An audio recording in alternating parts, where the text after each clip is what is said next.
আসসালামু আলাইকুম। Hello everyone, welcome back to my channel Lazeez food kitchen. আজকে আপনাদেরকে করে দেখাবো চাইনিজ এগ স্যান্ডউইচ। এটা খেতে যতটাই মজা, এটা বানানো তার থেকেও অনেক সহজ। মাত্র 2 থেকে 3টা উপকরণ দিয়েই আপনারা এটা অনায়াসেই বানিয়ে নিতে পারেন। বাচ্চাদের স্কুলের টিফিন, বিকেলের নাস্তা অথবা সকালের নাস্তাতে এটা অনায়াসেই খেয়ে নিতে পারি। মাত্র 10 মিনিটেই এটা বানানো যায়। তাহলে চলুন শুরু করা যাক। চাইনিজ এগ স্যান্ডউইচের জন্য আমার এখানে লাগবে ব্রেড, লাগবে শসা, লাগবে 2টো সেদ্ধ ডিম আর লাগবে মেয়োনিজ। এখন আমি শসাটাকে গ্রেট করে নিয়েছি, ডিমটাকেও আমি গ্রেট করে নিয়েছি, আর এখানে দেখার সৌন্দর্যের জন্য আমি একটু গাজরও গ্রেট করে নিয়েছি। এখন আমি গ্রেট করে নেওয়া শসাগুলোকে একটা মিক্সিং বোলে নিয়ে নিব। তারপর গ্রেট করে নেওয়া গাজরটাকে আমি এখন দিয়ে দিব।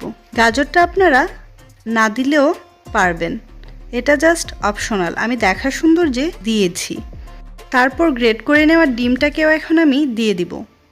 আর এখন দিয়ে দিব মেয়োনিজ। মেয়োনিজটা আপনি আপনার পছন্দ মতো দিবেন। এগুলো মাখানোর জন্য যতটুকু মেয়োনিজ প্রয়োজন আপনারা ঠিক ততটুকুই এখানে ব্যবহার করবেন। আমি এখানে হাফ কাপের মতো মেয়োনিজ ব্যবহার করেছি। আর আমার এই মেয়োনিজটাতে গোলমরিচ আর চিনি দেওয়া ছিল, যার কারণে আমি এইখানে আলাদা করে গোলমরিচ অথবা চিনি ব্যবহার করব না।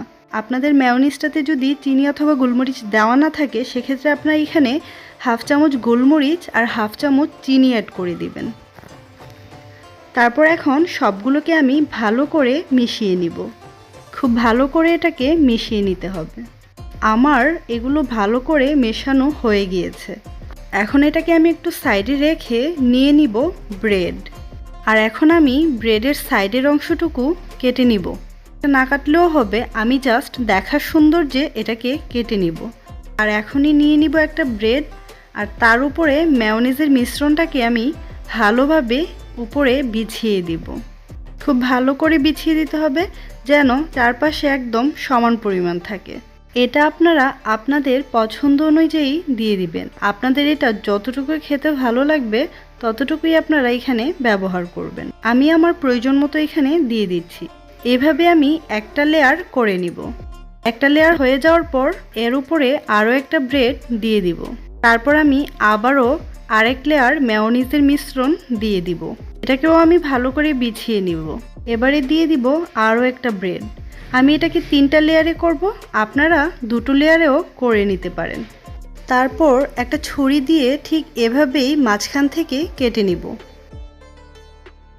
এভাবেই রেডি হয়ে গেল আমার চাইনিজ এগ স্যান্ডউইচ। এটা বানানো খুবই সহজ, মাত্র 10 মিনিটেই এটাকে আপনারা বানিয়ে নিতে পারেন। আশা করছি আমার এই রেসিপিটা আপনাদের ভালো লাগবে, আর অবশ্যই এটা বাসায় ট্রাই করবেন। সবাই খুবই পছন্দ করবে, কারণ এটা খেতে সত্যিই খুব মজার। আর অবশ্যই আমার ভিডিওটা একটা শেয়ার করে দিবেন। ধন্যবাদ।